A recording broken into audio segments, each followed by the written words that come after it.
The Deliberate World. On the 28th of February 2026, the United States and Israel launched coordinated strikes against Iran. Within 48 hours, Iran closed the Strait of Hormuz, the waterway through which approximately 1/5 of the world's daily oil supply passes. Tanker traffic dropped to near zero. The world's 4 largest shipping groups suspended all transits. According to the Kiel Institute for the World Economy, the closure triggered immediate welfare losses across energy-dependent nations in Africa and Asia, countries with no vote on the decision and no means to absorb the cost. In Gaza, a genocide entering its 3rd year had by April 2026 killed more than 72,000 Palestinians, according to figures verified by the United Nations Office for the Coordination of Humanitarian Affairs. A peer-reviewed study in The Lancet estimated the true toll to be significantly higher. A ceasefire brokered by the United States went into effect on the 10th of October 2025. Despite that, Israeli transgressions continued. By the time the February 2026 strikes on Iran began, more than 440 Palestinians had been killed since the ceasefire came into effect. The ceasefire imposed restraint on one party while rewarding breaches by the other. In Lebanon, the fragile ceasefire of 2024 collapsed within days of the February strikes. Israeli operations resumed. A state already hollowed out by decades of sectarian dysfunction, economic collapse, and repeated external bombardment absorbed yet another assault. 3 countries, 3 catastrophes, each presented to you as a separate, self-contained emergency with its own discrete causes and its own discrete actors. They are not separate. They are connected, and that connection has a name, a date, and a map.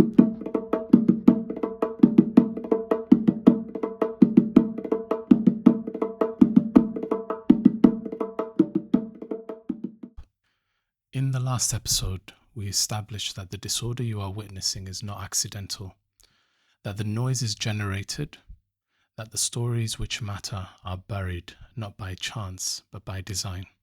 Today, we begin to show you the design itself. This channel is called the Sykes-Picot Prism. That name was not chosen arbitrarily.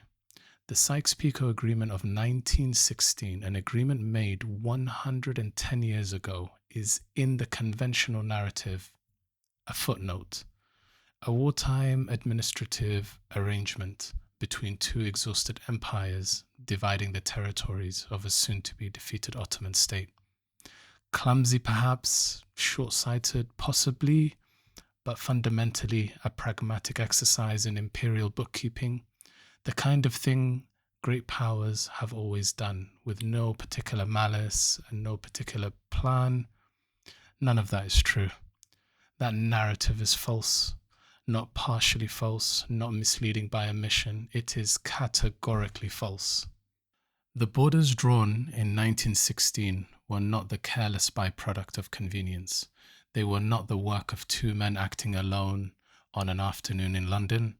They were the most precise expression of a project centuries in the making, a systematic effort to ensure that the Muslim world, and West Asia in particular, would never again consolidate the political, economic, and military power it had exercised for centuries, not out of religious hatred, out of calculation, economic calculation, strategic calculation, the calculation of powers that understood with clarity and without apology that control of the world's most resource-rich and trade-critical region was the condition of their own dominance. The borders were drawn to guarantee fragmentation, to engineer enmity between peoples who had coexisted for centuries, to make certain that the region would have many years of instability and very few years of peace and prosperity. And those borders have required constant, costly, violent maintenance ever since. Look around you. But this episode is not about what happened in 1916. It is about why it happened and why it is still happening now. We will build this case not just across this series, but across everything this channel produces. The Spectrum, which examines the week's geopolitical events without the filter of institutional bias. By Omission, which recovers the figures history chose not to remember. And the main channel essays, of which this is one. These are not separate programs running in parallel. They are the same argument approached from different angles. History explains the present reveals the intention behind the history, and the figures erased from the record show us what those in power most feared us knowing. Every episode feeds into the next. The picture only becomes complete when you hold all of it together. To understand Sykes-Picot, you cannot begin in 1916. You must begin much earlier. For most of recorded history, the trade routes connecting Europe to the wealth of Asia, the silk, the spices, the textiles, the technology that defined civilizational power passed through the Islamic world, through the markets of Qahira, Baghdad, Dimishq, and Istanbul. The Ottoman Empire and its predecessors did not merely occupy this geography, they controlled it, and European powers paid a toll, economically, diplomatically, commercially, for every transaction that flowed through it. The fall of Constantinople in 1453 made the dependency acute. The most direct overland routes to Asia were now consolidated under Ottoman control. Within 50 years, Portugal sent Vasco da Gama around the Cape of Good Hope, bypassing the Islamic world entirely and opening the Indian Ocean directly to European shipping. Within a century, Spain had reached the Americas, not by design, but by accident. Christopher Columbus having set sail westward in search of a shorter route to the very same Asian wealth, only to find a continent that nobody in Europe knew existed standing in his way. Nobody except the Vikings. The unintended discovery of the Americas did not slow the project, it accelerated it. The age of European oceanic expansion, and with it the colonization of the Americas, the forced trafficking of enslaved Africans, and the systematic extraction of resources from 3 continents was driven by the need to route around the Islamic world and capture for European powers the full value of global trade that had previously flowed through it. What followed over the next 4 centuries was not incidental contact between civilizations. It was a structured and progressive campaign to weaken, fragment, and ultimately dismantle the empires of the Islamic world.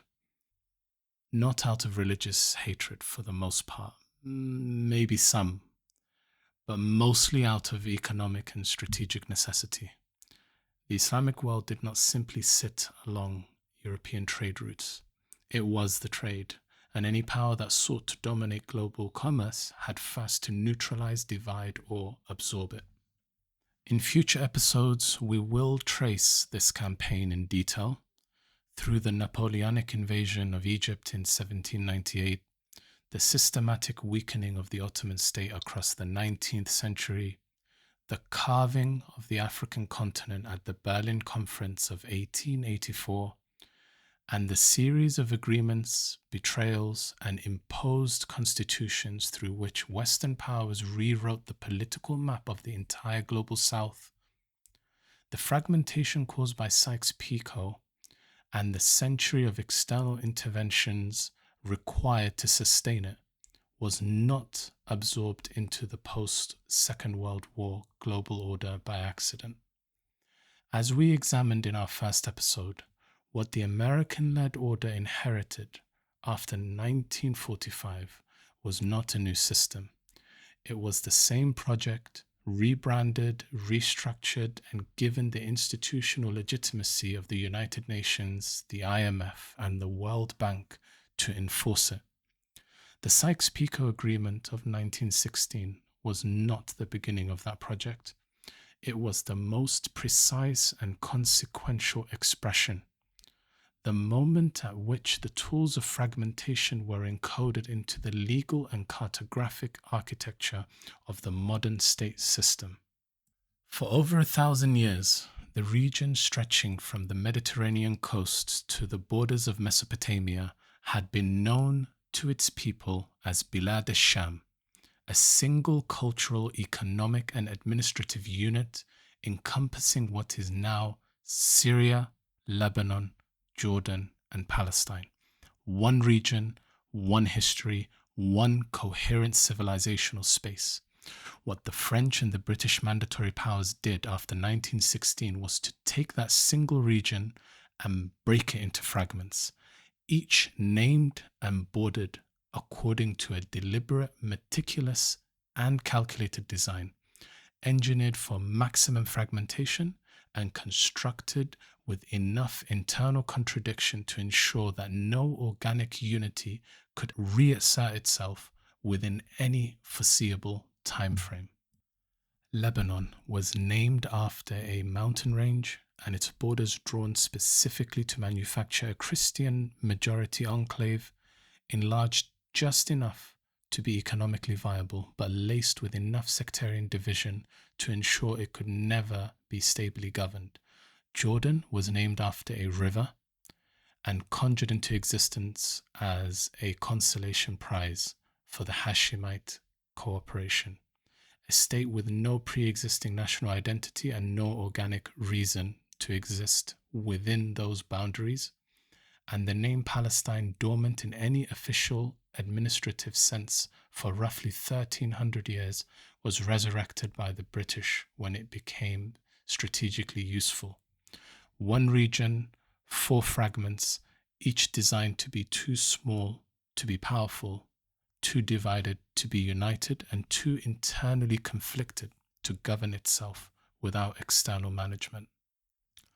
Whilst these lines were being drawn, the British government was conducting a separate negotiation with Sharif Hussein bin Ali, the Hashemi ruler of Mecca, the most politically significant Arab leader of his era. Between July 1915 and March 1916, 10 letters were exchanged between Sharif Hussein and Sir Henry McMahon, British High Commissioner of Egypt. Britain promised Arab independence across the bulk of the Arab territories in exchange for the Arab revolt against the Ottoman Empire. Hussein accepted. An Arab army of approximately 70,000 men rose in June 1916, attacked the Ottoman forces, seized the port of Aqaba, and destroyed the sections of the Hijaz railway, and contributed materially to the Ottoman defeat. They were fighting, without knowing it, to deliver the very territories Britain had already secretly agreed to divide with France. The Sykes-Picot Agreement was concluded in May 1916. The McMahon correspondence had run from July 1915 to March 1916. These were not sequential decisions made by different departments of a large government. They were simultaneous. The men conducting both negotiations were in communication. The contradiction was known, and in November 1917, to add insult to injury, as the Arab revolt was still actively ongoing, Britain issued the Balfour Declaration, promising a national home for one people in a territory already inhabited by another, a territory that the same government had simultaneously promised to the Arabs who were fighting and dying for British assurances. 3 promises, 3 different recipients, 3 irreconcilable outcomes, all made by the same government, all made in writing. This was not a diplomatic miscalculation. This was documented, deliberate, industrial-scale deception conducted at the highest levels of the British state. Deception so comprehensive that it encompassed military allies, subject peoples, and international law simultaneously. The correspondence is published. The archive is open.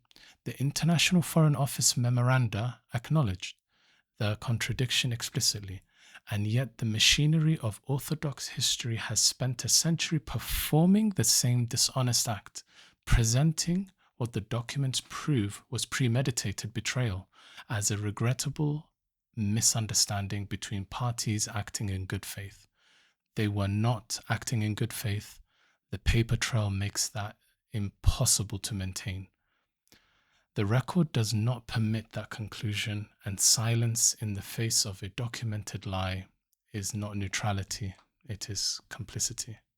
Sykes-Picot was not improvised. It was a template applied. In 1884 and 1885, the major European powers gathered in Berlin and divided the African continent between themselves. The Berlin Conference produced borders cutting across approximately 1,000 pre-existing African ethnic, linguistic, and political boundaries. The consequences, civil conflicts, failed states, resource extraction under conditions of permanent instability have defined African politics for 140 years. The template was identical. Divide what is unified, separate what is coherent, name the resulting entities as though they have always existed, then construct a narrative in which the disorder produced by artificial borders is attributed to the inherent dysfunction of the people they contain, rather than the deliberate design of the borders themselves, and the deliberate selection of those chosen to administer them. Across Africa, the leaders installed and sustained by the post-colonial order have, in case after documented case, served the economic interests of their former colonial powers before the interests of their own people, and those who didn't comply were taken care of. This is not accidental incompetence. It is the predictable function of a system designed to produce exactly that result. After Sykes-Picot and the Berlin Conference, the same template was applied in the Indian subcontinent, where partition in 1947 produced borders that have generated 3 major wars, a permanent nuclear standoff.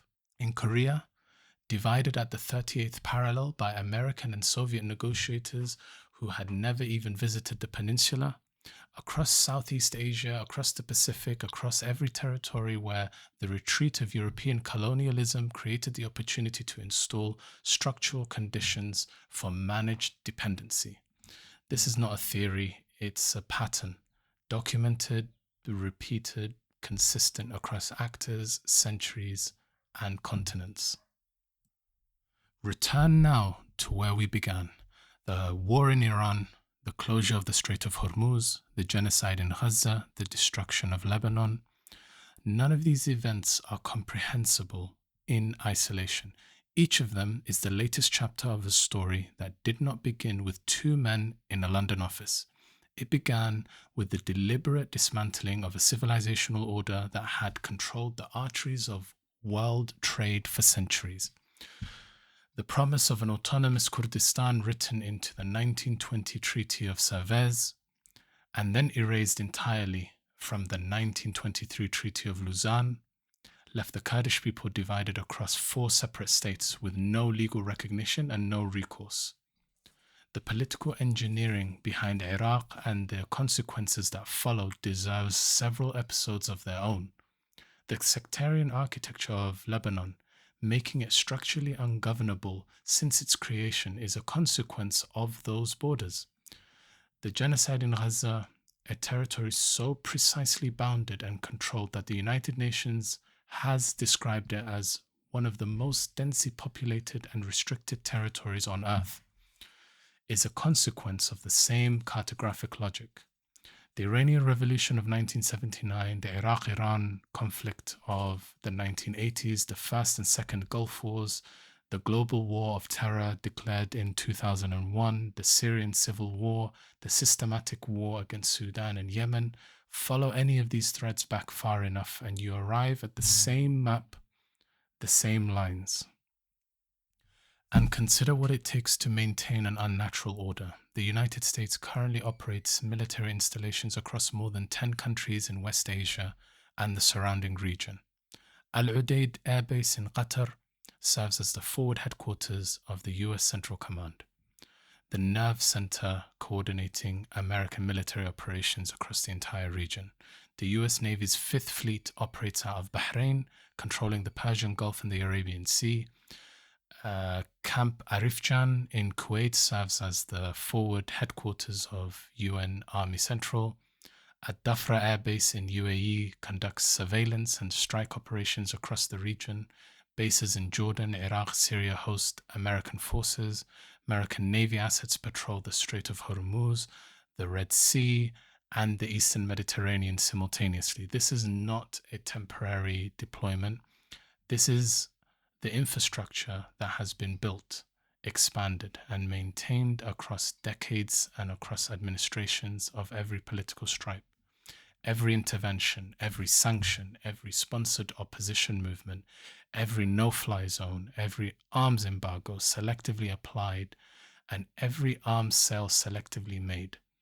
Every base, every carrier group, every set of coordinates on a map that has not meaningfully changed since 1916, read them through this lens, and they become not a series of reactive foreign policy decisions, but a continuous, resource-intensive strategy of maintenance, keeping the map intact, keeping the fragmentation functional, keeping the extraction uninterrupted.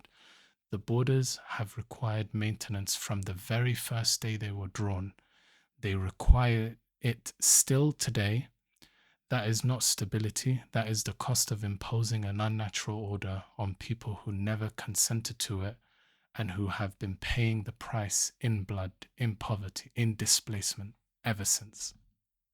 In the weeks and months ahead, this channel will take you through the events that led to the Sykes-Picot Agreement and the century of consequences that followed it.